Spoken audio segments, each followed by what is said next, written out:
is Akanksha and today I am accompanied by my project partners Samyak, Hetul, Patel and Maulin, Mehta. We are final year B.Tech students from electrical department and we have developed a multi-level inverter which gives a 7-level step output and 3 times voltage gain. This multi-level inverter has 10 switches, 3 capacitors and no diodes. We have used a common ground method technique. I am Samyak. I am here to demonstrate the simulation result of our inverter. Here is the proposed inverter which we have used, which consists of 10 IGBTs, 3 capacitor and a single DC source.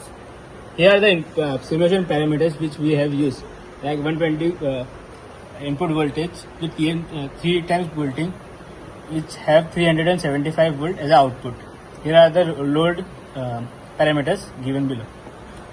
Now coming to the simulation result, first we have performed open loop in open loop condition. First one is the result in pure R load. As you can see, the voltage waveform and current waveform are synchronizing with each other, which shows the resistance in the load.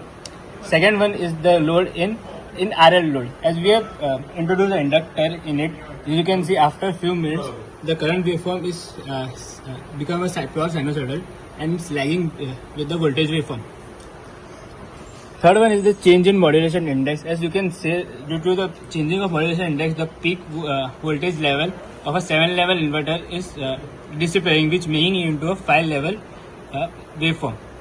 And last one is the change in voltage. As you can see, the input voltage. As you can see, the input voltage is increasing from 125 volt to 150 volt here. Next results are in closed loop for synchronizing, for validating the result with the grid. First one is in the unity power factor. As you can see, the voltage and the current waveform are synchronizing with each other. Second one is the change in current, change in grid current. As you can see, the grid current is increasing at 0.06 second. Third and fourth are the leading and lagging power factor results. As you can see in this one, it's the power current is lagging, and here the current is leading. Next one is the result of voltage stress across all the switch, and the last one is the efficiency of our inverter. As you can see, at 200 volt output, the efficiency of our inverter is 98.77.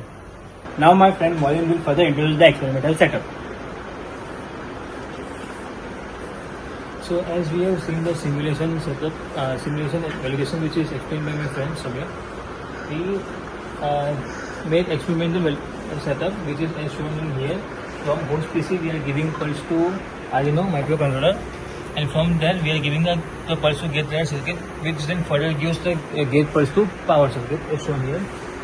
And so this is our experimental setup with this is SMPS board which gives the power to our gate driver circuit.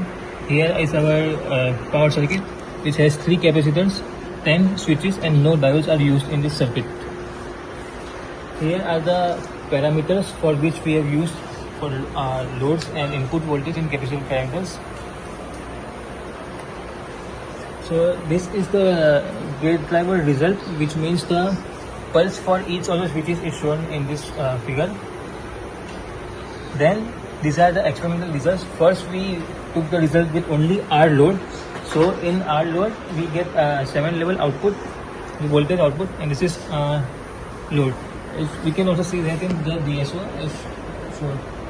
Then we change the R load. The voltage remains same in the R load, but the current is changing in the R load.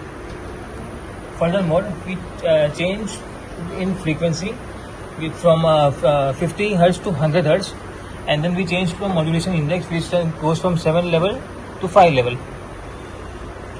Then we change the result from RL load to R load, in which the current is in phase in R load and it is lagging in RL load, and the waveform of capacitors are also shown.